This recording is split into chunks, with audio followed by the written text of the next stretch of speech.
I never thought a propane tank would be the thing that turned my life into a full-scale war, but here we are. My name is Keith Ramsey, and I live in Sunset Ridge, a planned community just outside Phoenix, Arizona.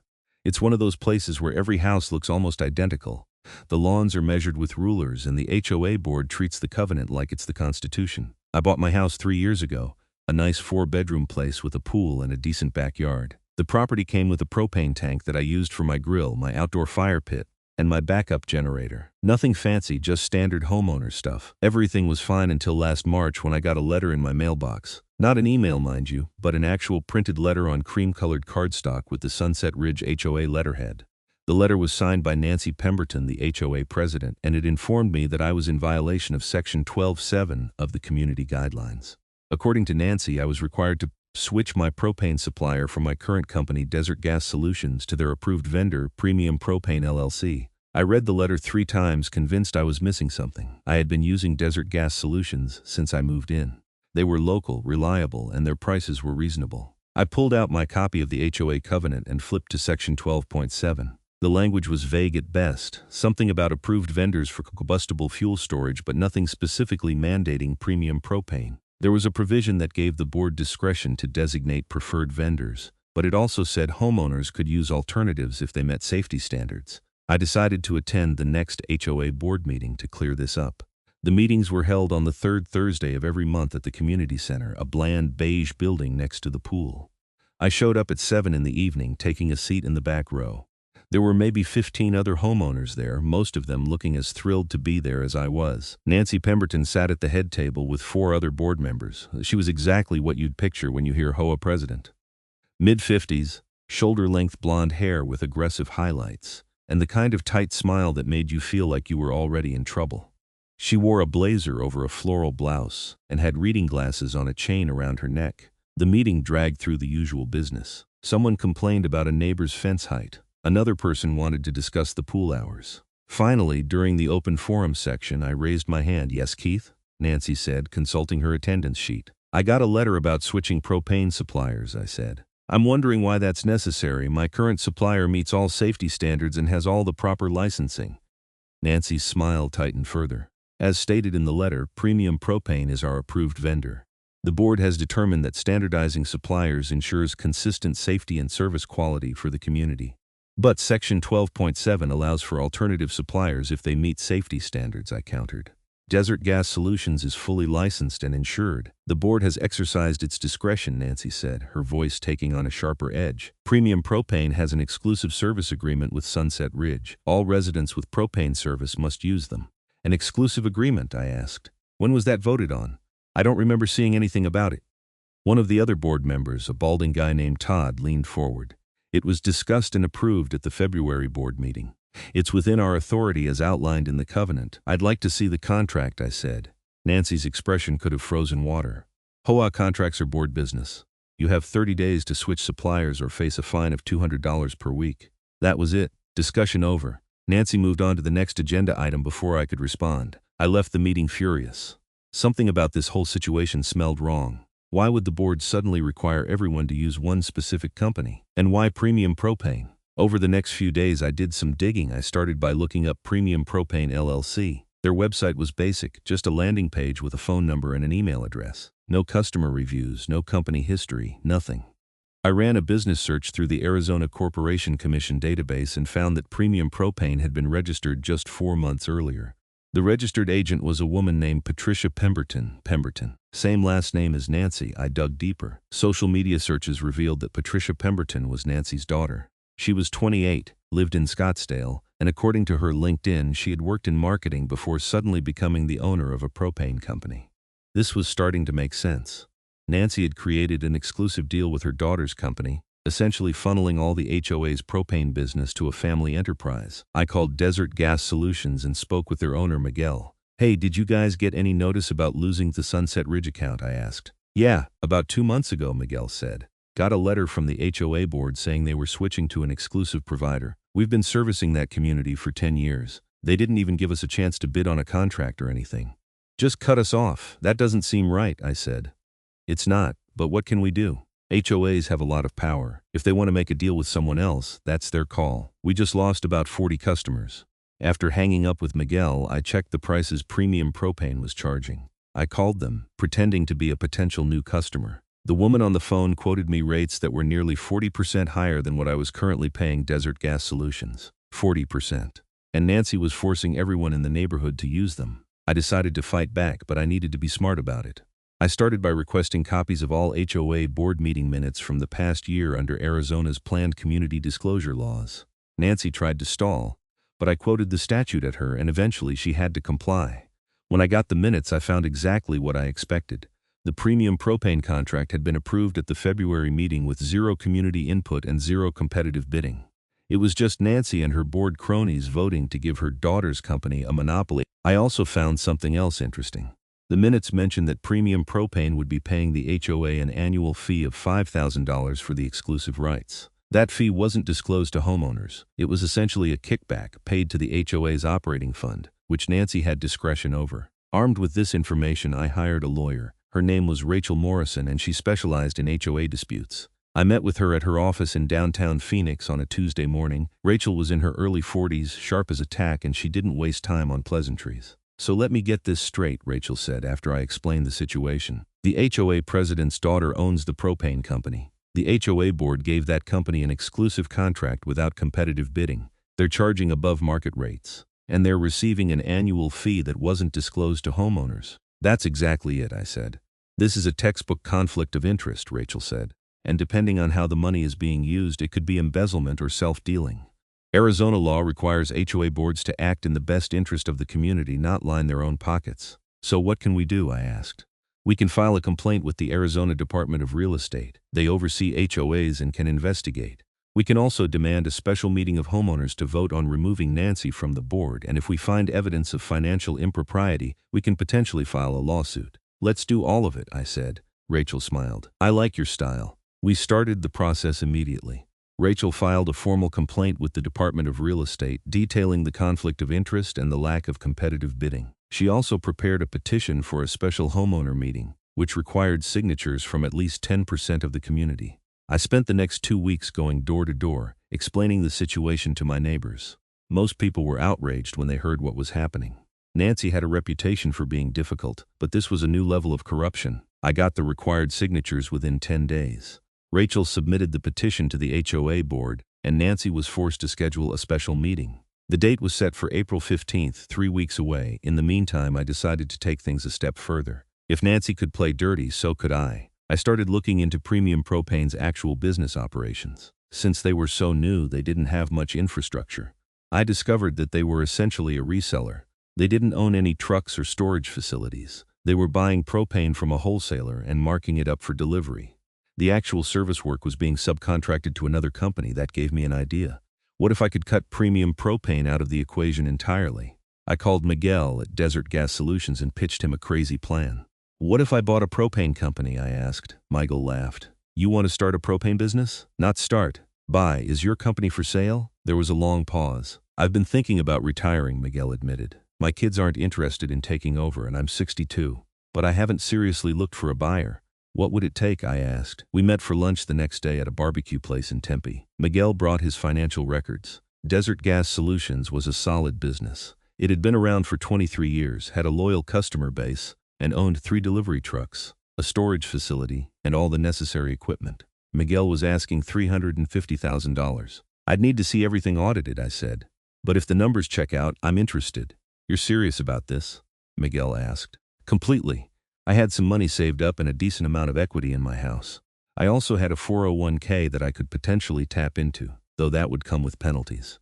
I spent the next week talking to banks and putting together financing. It turned out that propane distribution was considered a stable business, and lenders were willing to work with me. I managed to secure a small business loan for $200,000 and used $150,000 from my savings and a home equity line of credit to cover the rest. On April 3rd, I signed the papers. I was now the owner of Desert Gas Solutions. Miguel agreed to stay on for 3 months to help with the transition and train me on the operational side of the business. I kept my day job as a software project manager, which was flexible enough that I could handle both for the time being. The plan was to eventually hire a full-time operations manager, but for now it was just Miguel, his 2 drivers, and me. The special HOA meeting was now less than 2 weeks away. I didn't tell anyone about buying Desert Gas Solutions. I wanted that to be a surprise. The night of April 15th, the community center was packed. Every seat was filled, and people were standing along the walls. Word had spread about what Nancy had been doing, and homeowners were angry. Rachel stood next to me at the front, ready to present our case. Nancy called the meeting to order, looking less confident than usual. This special meeting has been called to address concerns regarding the HOA board's vendor contracts, she said stiffly. The floor is open for discussion. Rachel stepped forward. Thank you, Nancy. As many of you know, I'm Rachel Morrison, and I'm representing Keith Ramsey and several other homeowners in this matter. We're here tonight because the HOA board, under Nancy's leadership, approved an exclusive contract with Premium Propane LLC without competitive bidding, without homeowner input, and without disclosing a significant conflict of interest. She pulled up a presentation on the projector screen. The first slide showed Patricia Pemberton's business registration for Premium Propane. The second slide showed Nancy's relationship to Patricia. The third slide showed the price comparison between Premium Propane and other local suppliers. Premium Propane is owned by Nancy Pemberton's daughter, Rachel continued. The rates they're charging are 40% higher than market average, and the HOA is receiving an undisclosed annual fee of $5,000 for this exclusive arrangement. This is self-dealing, and it violates Arizona's planned community statutes. The room erupted in angry murmurs. Nancy's face went red. This is a legal business arrangement, she said loudly. The board has the authority to enter into vendor contracts, not when there's a conflict of interest, Rachel shot back. Arizona law requires board members to disclose conflicts and recuse themselves from votes. You did neither. You used your position to enrich your daughter and yourself. I did no such thing, Nancy snapped. That fee goes into the HOA operating fund. It benefits everyone. Does it? Rachel asked. Because according to the HOA's financial statements, that fund is used for discretionary expenses that the board approves. Last year, $5,000 from that fund was spent on a board appreciation dinner at a steakhouse. Care to explain how that benefits the community? Nancy looked like she wanted to crawl under the table.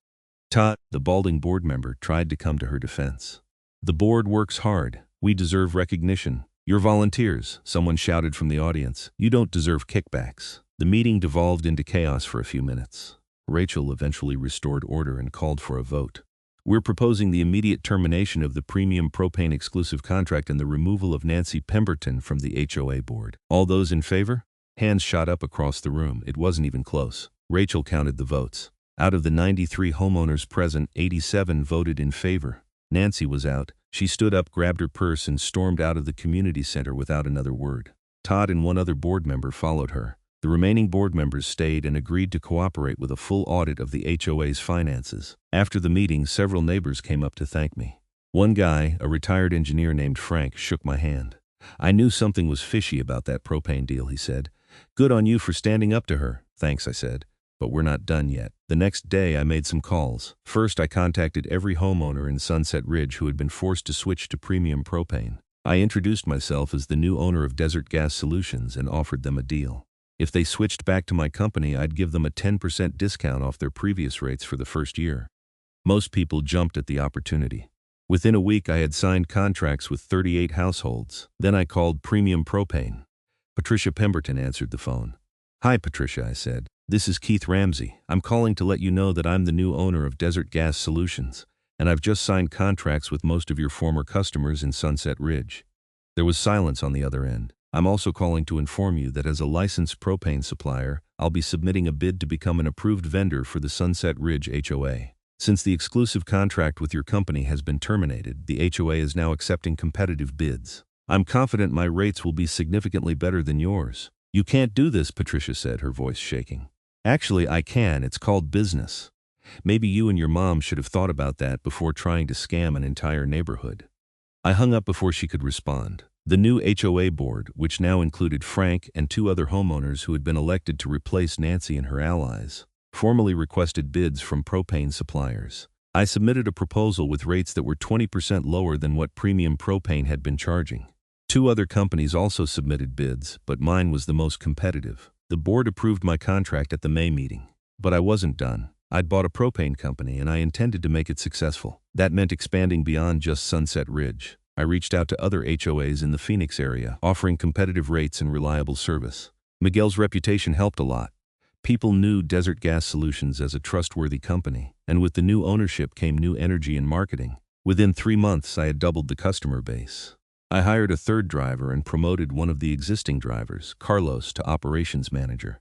Miguel officially retired at the end of June, throwing himself a barbecue that half the neighborhood attended. I kept my day job for another 6 months before the propane business was profitable enough that I could transition to managing it full-time. And then, in September, I got a very interesting phone call. "Mr. Ramsey, this is Detective Lisa Cardenas with the Phoenix Police Department's Financial Crimes Unit. I'm calling regarding Nancy Pemberton and the Sunset Ridge HOA. Do you have a few minutes to talk?" My heart skipped a beat. Of course. We've been investigating Ms. Pemberton based on a referral from the Arizona Department of Real Estate. During our investigation, we discovered some irregularities in the HOA's financial records. It appears that Ms. Pemberton was diverting HOA funds to her personal accounts over a period of approximately 2 years. We're talking about roughly $60,000. I let out a low whistle. $60,000? Yes. The premium propane scheme was just the tip of the iceberg. She was also inflating invoices from other vendors and pocketing the difference. We're building a case against her, and we'd like to get a statement from you about the propane contract situation. "I'll tell you whatever you need to know," I said. I met with Detective Cardenas the following week and gave a detailed statement about everything that had happened. I provided copies of all the documents Rachel and I had gathered, including the HOA meeting minutes, the premium propane contract, and the financial records showing the undisclosed fee. In November, Nancy Pemberton was arrested and charged with theft, fraud, and embezzlement. The local news covered the story, and it became a minor scandal in the Phoenix area. The headlines read things like "HOA president arrested for embezzling funds" and "Sunset Ridge HOA scam exposed." Nancy's mugshot, with her tight smile replaced by a shell-shocked expression, made the rounds on social media. The case went to trial the following spring. I was called to testify along with several other Sunset Ridge homeowners and the HOA's accountant. The prosecution laid out a damning case. Nancy had been systematically stealing from the HOA for years, using her position to approve fraudulent expenses and funnel money to herself and her daughter. The premium propane scheme was just one of several ventures she'd used to enrich herself. Nancy's defense attorney tried to argue that she'd made mistakes in bookkeeping but hadn't intended to commit fraud. The jury didn't buy it. After 3 days of deliberation, they found her guilty on all counts. The judge sentenced Nancy to 4 years in prison and ordered her to pay full restitution to the Sunset Ridge HOA. Patricia Pemberton wasn't charged criminally, but she was named in a civil lawsuit filed by the HOA to recover the money paid to Premium Propane under the fraudulent contract. Premium Propane itself went out of business shortly after Nancy's arrest. Turns out that when your entire business model is based on a corrupt exclusive deal, you don't have much to fall back on when that deal disappears. As for me, Desert Gas Solutions continued to grow. By the end of the second year, I was servicing over 200 residential and commercial customers across the Phoenix metro area. I hired 2 more drivers and a full-time office manager. Carlos was doing an excellent job running day-to-day operations, which gave me time to focus on business development and strategic planning. I also got more involved with the Sunset Ridge HOA, though not as a board member. Once bitten, twice shy. But I did make sure to attend meetings regularly and keep an eye on things. The new board was transparent, responsible, and actually seemed to care about the community. It was a refreshing change. One Saturday afternoon in June, almost 2 years after this whole mess started, I was at home grilling burgers in my backyard. The propane tank, filled by my own company, was working perfectly. Frank from down the street stopped by with a 6-pack of beer. "Thought you might want some company," Frank said, handing me a cold bottle. "Always," I said, flipping a burger. We sat on my patio watching the sun set over the Arizona desert. Frank took a long sip of his beer and shook his head. "You know, when you first started making noise about Nancy and that propane deal, I thought you were crazy. I figured you should just switch suppliers and move on." "I almost did," I admitted, "but you didn't. And because you didn't, you exposed a criminal. Saved everyone in this neighborhood a bunch of money and ended up owning a successful business. That's pretty remarkable." I shrugged. I just didn't like being pushed around. "Well, you did more than stand up for yourself. You stood up for all of us." Frank raised his beer bottle. "To Keith Ramsey, the guy who took on the HOA and won." I clinked my bottle against his.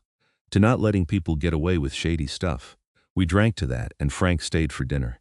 Later that evening, after he'd left and I was cleaning up the grill, I thought about everything that had happened. It had been a wild ride. I'd gone from being a regular homeowner minding my own business to buying a propane company, exposing corruption, and testifying in a criminal trial. It wasn't the kind of adventure I'd ever expected to have, but the truth was I didn't regret any of it. Nancy Pemberton had tried to bully me into compliance, thinking she could use her position to push people around without consequences. She'd underestimated me.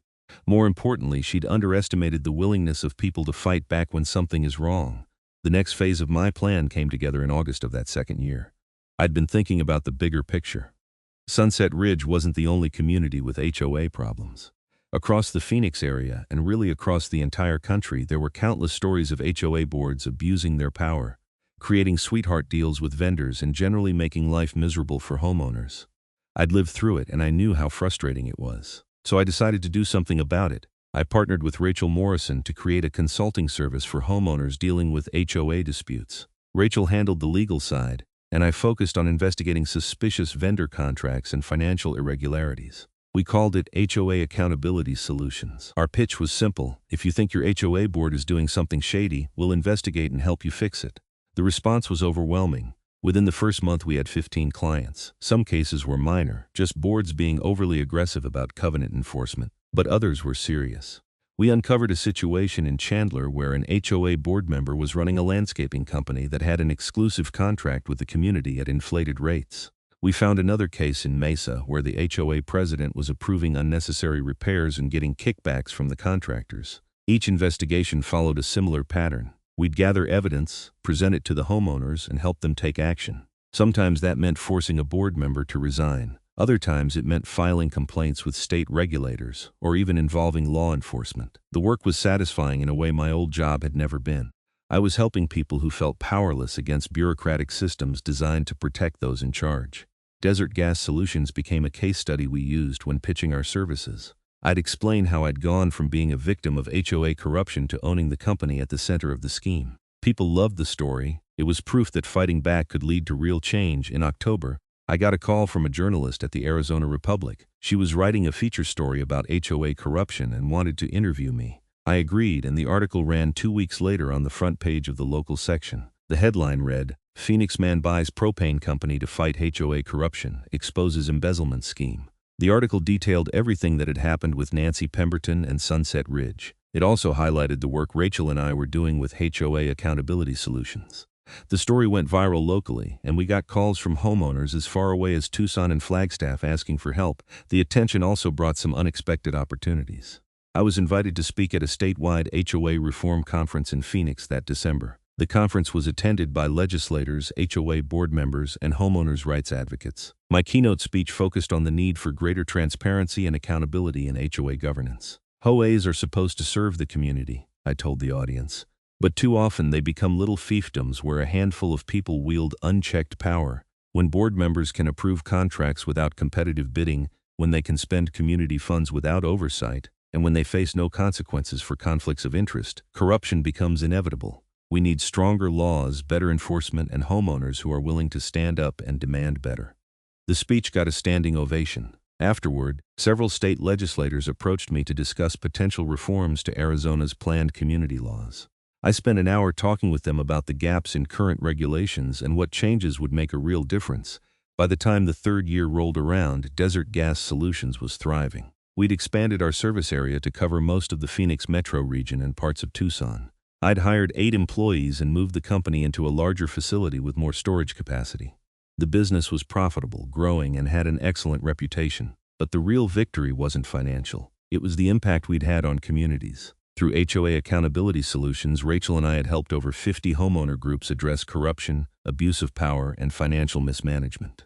We'd gotten 7 HOA board members removed from their positions and had referred 4 cases to law enforcement for criminal investigation. One case in particular stood out. A community in Scottsdale had an HOA board that was charging homeowners for pool maintenance, but the pool was barely being maintained. We investigated and discovered that the board treasurer was paying his brother-in-law's company for pool service, but the brother-in-law was only doing half the work and pocketing the difference. The treasurer was getting a cut. We presented the evidence to the homeowners, they voted out the entire board, and the treasurer ended up facing fraud charges. Every case like that felt like a win not just for the specific homeowners involved, but for the principle that people in power should be held accountable. In March of the third year, Nancy Pemberton was released from prison after serving just over 2 years of her sentence. She'd gotten early release for good behavior. I heard through the neighborhood grapevine that she'd moved to New Mexico to live with her sister.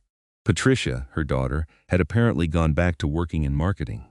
Premium Propane was a closed chapter, a failed venture born from greed and ended by consequences. I didn't think about them much anymore. My focus was on the future and building something positive out of what had started as a frustrating conflict. One evening in April, I was at a Sunset Ridge community barbecue. The HOA had organized it as a neighborhood get-together, a far cry from the tense, confrontational atmosphere that had existed under Nancy's leadership. Kids were playing in the pool, adults were standing around chatting and grilling, and there was a sense of genuine community that felt good. Frank walked over with his wife, Carol. "Keith, I've been meaning to tell you," Frank said.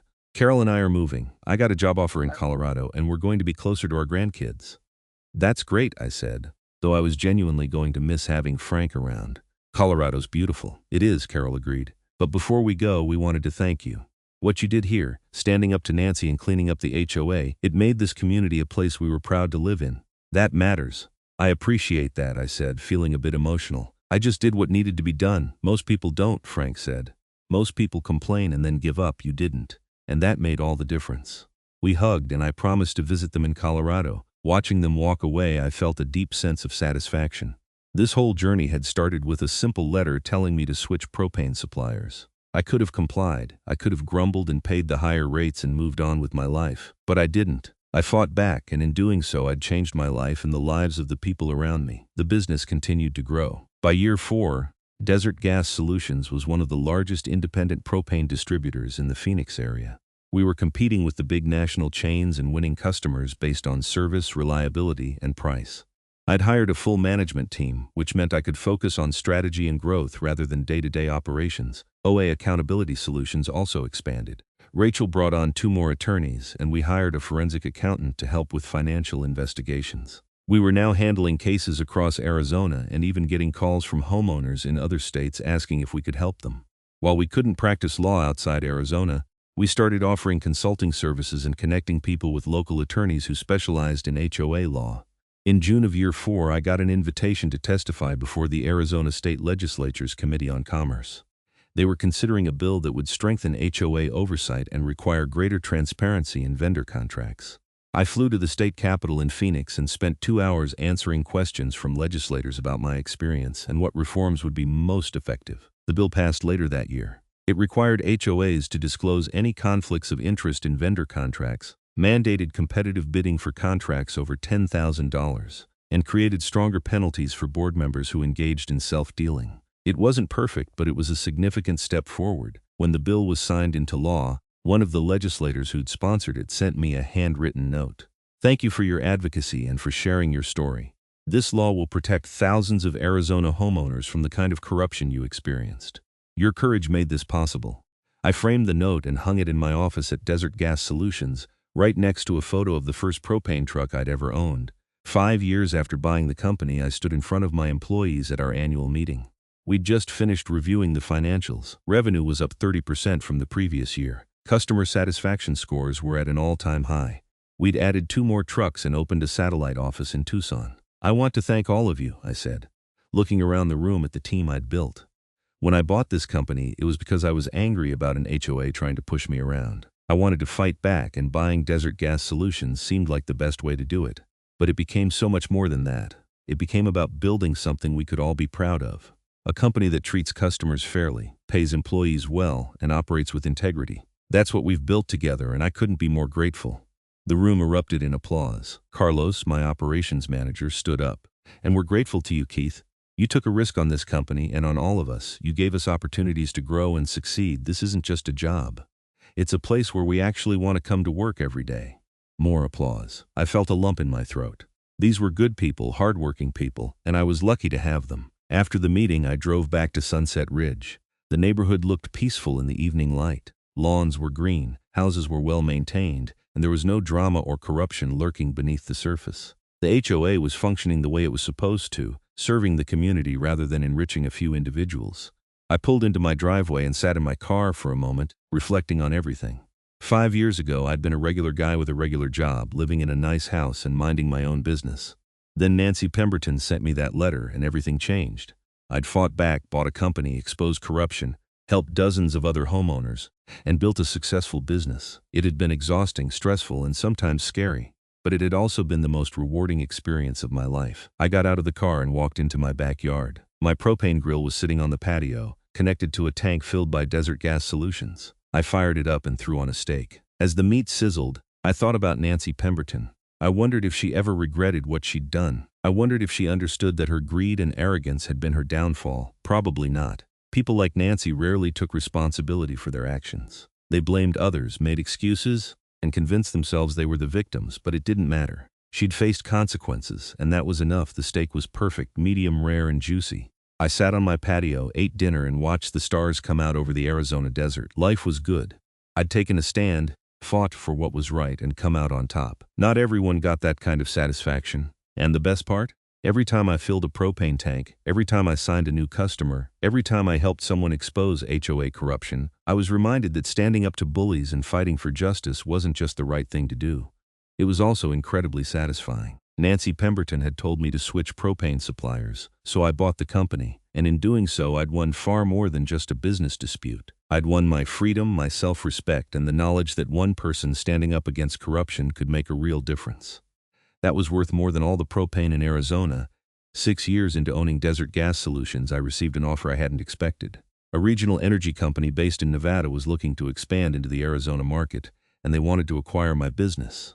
The offer was substantial, more than I'd ever imagined the company would be worth when I first bought it from Miguel. I took a week to think it over. The money was tempting, and I'd accomplished what I set out to do. But I'd also built something special. Desert Gas Solutions wasn't just a business anymore. It was a team, a reputation, and a symbol of what could happen when someone stood up to corruption. In the end, I declined the offer. I wasn't ready to walk away. There was still work to do, customers to serve, and homeowners to help. The company was mine, and I intended to keep building it. Rachel Morris and I also decided to expand HOA Accountability Solutions into a nonprofit organization. We'd been doing the work on a case-by-case basis, but there was a need for something more systemic. The nonprofit would offer free resources to homeowners dealing with HOA issues, including guides on how to request documents, how to organize special meetings, and how to file complaints with state regulators. We launched the nonprofit in January, and the response was overwhelming. Within 3 months, we'd helped over 100 homeowners navigate disputes with their HOAs. Some cases were resolved quickly with a strongly worded letter from Rachel. Others required investigations and legal action. But in every case, homeowners felt empowered and supported. One woman from Tempe called me in tears after we helped her stop her HOA from foreclosing on her home over unpaid fines. The fines had been assessed because her grass was half an inch too tall during a drought when the city had restricted watering. It was absurd, and we helped her fight back. The HOA dropped the fines and changed their enforcement policies. "You saved my home," she told me. "I don't know how to thank you." "You just did," I said. "And remember, this is your home. Don't let anyone take it from you over something ridiculous." Cases like that reminded me why I'd started all of this in the first place. It wasn't about money or revenge. It was about fairness and standing up to people who abused their power. By year 7, I'd settled into a rhythm. Desert Gas Solutions was running smoothly under Carlos's management. The nonprofit was helping hundreds of homeowners each year, and I was spending more time with my family and friends, enjoying the life I'd built. I even started dating someone, a woman named Nina Valdez, who worked as a teacher in Phoenix. We met at a community fundraiser, and she had no idea who I was or what I'd done with the HOA situation. When I eventually told her the story, she laughed so hard she nearly spit out her drink. "You bought a propane company to get back at your HOA president?" she asked, still laughing. "It seemed like a good idea at the time," I said with a grin. "That's the most ridiculous and impressive thing I've ever heard," Nina said. "You're either crazy or brilliant." "Maybe both," I admitted. Nina and I got serious over the next year. She was smart, funny, and grounded in a way that balanced out my tendency to dive headfirst into fights. She also had zero patience for bureaucratic nonsense, which I appreciated. In year 8, I proposed to Nina on a hiking trip in Sedona. She said yes, and we got married the following spring in a small ceremony at Sunset Ridge. Frank flew in from Colorado to be my best man, and Miguel came out of retirement to attend. It was a perfect day, surrounded by the people who'd been part of my journey. As I stood at the altar looking at Nina, I thought about how far I'd come. 8 years ago, I'd been angry about a letter from an HOA. Now I was standing here happily married, running a successful company and making a real difference in people's lives. It was more than I ever could have imagined.